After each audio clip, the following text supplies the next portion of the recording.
जो इत्तेहाद बदगुमानियों पर कायम हो, इसकी कामयाबी के इम्कानात कम होते हैं।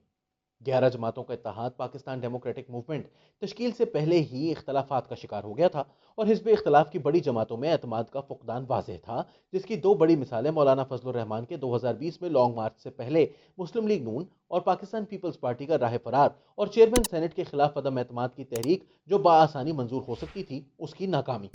इसके बाद कोई भी हुकूमत मुखालिफ तहरीक कामयाब कैसे हो सकती थी? लिहाजा वही हुआ जिसका खदशा था, यानी इसी तनख्वाह पर काम। हुकूमत गिराने निकले थे, खुद गिरते गिरते बचे और 26 मार्च को लॉन्ग मार्च का ऐलान करके मामला टालने की कोशिश की। ऐसा लगता है कि एक लॉन्ग मार्च के नतीजे में मियां साहब खामोश एनआरओ ले गए, और दूसरा जो अभी हुआ नहीं, जरदारी साहब को रिलीफ दे जाएगा, जिसके इशारे मिलना शुरू हो गए हैं।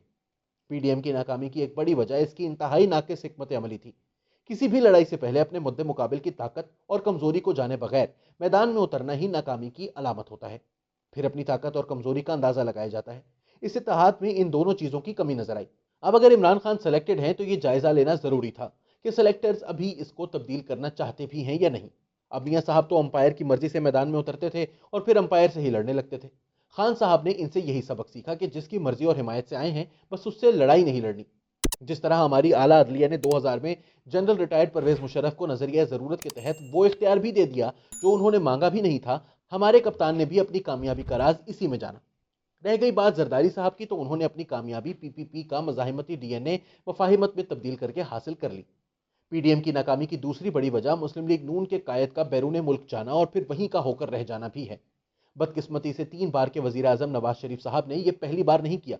माजी में इनके सऊदी अरब जाने से पार्टी टूट गई थी और इनके इस अमल ने आमर को ताकतवर बना दिया। बाद में जावेद हाशमी जैसे लोगों को तवील कैदोबंद की सहूबतों से गुजरना पड़ा। अब मियाँ साहब खुमैनी तो है नहीं कि बाहर से इनकलाब लें। सिर्फ नजरियाती होने से बात नहीं बनती, कुर्बानी भी देना पड़ती है। अब अगर पीडीएम के पहले जलसे में धुआंधार तकरीर के साथ ही अपनी वापसी का ऐलान कर देते, तो शायद सोया हुआ पंजाब जाग जाता। मुस्लिम लीग नून इस वक्त एक मुश्किल सूरत हाल से दो चार है। पंजाब की सबसे बड़ी जमात होने के बावजूद इनको अंदाजा होना चाहिए कि यहाँ के लोग वोट तक तो साथ देते हैं, तहरीकों का हिस्सा कम बनते हैं। मुस्लिम लीग नून जिस तरह खड़ी है और वोट बैंक अब तक साथ है, इसे गनीमत जाने, मगर पीडीएम की नाकामी के असरात चंद माह बाद इन पर भी नमूदार हो सकते हैं। बल्दियाती इलेक्शन असल इम्तिहान होगा इनकी मकबूलियत का। ये इम्तिहान सिर्फ मुस्लिम लीग का ही नहीं, खान साहब का भी होगा, क्योंकि पाकिस्तान तहरीक इंसाफ मां सिवाय केपी किसी और सूबे में बल्दियाती इलेक्शन जीतने की पोजीशन में नहीं। इसीलिए मुख्तलिफ तजर्बात किए जा रहे हैं। पंजाब में मुस्लिम लीग का तोड़ बहरहाल खान साहब या अंपायर अभी तक नहीं कर पाए। कोशिशें जारी हैं। रह गई बात उसामा बिन लादेन वाली, तो पीटीआई के दोस्त पहले शेख रशीद साहब से मालूम कर लें कि 1988 से 1990 तक इसकी माली इमदाद कौन कौन करता रहा।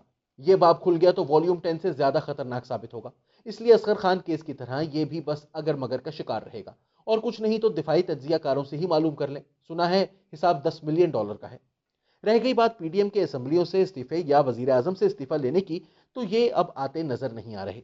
मियाँ साहब हड़तालों पहिया जाम के जमाने चले गए, क्योंकि अंपायर बदल गए हैं जो किसी को इशारा करते थे और वो कराची बंद करा दिया करता था। उस वक्त तो एक पीडीएम ही क्या, किसी जमाने की बी टीम जमात इस्लामी का लॉन्ग मार्च कहीं लापता हो गया है। आगे का पता नहीं। इस वक्त तो रावी खान साहब के लिए चैन ही चैन लिखता है। पीटीआई का असल मुकाबला खुद पीटीआई से है। सेनेट में कामयाबी यकीनी बनाने के लिए आईनी तरमीम इसीलिए लाने की कोशिश हुई। हैरानी इस बात की है कि शफाफियत सिर्फ सेनेटर के इंतखाबात में क्यों? चेयरमैन सेनेट का इंतखाब ओपन बैलेट से क्यों नहीं? सेनेट ऑफ दी होल की तजावीज मान ली जाएं तो एटीएम पर जाने की जरूरत ना पड़ती। रह गई बात अवाम की, तो इनको तो क्रिकेट मैच ग्राउंड में देखने की इजाजत नहीं। कोरोना की वजह से वो लड़ाई लड़ने या देखने कहाँ जाएं? वो तो अब बस नतीजा देखते हैं कि कौन सा हुक्मरान आएगा और तकदीर बदलेगा। जो आता है महंगाई साथ लाता है। ये एक लावा है जो किसी वक्त भी फट सकता है, मगर इसका बटन पीडीएम के पास नहीं है। एक दूसरे पर अदम एतमाद के साथ जलसे जलूस तो हो सकते हैं, हुजूम भी जमा हो जाता है, लेकिन तहरीक नहीं चलती।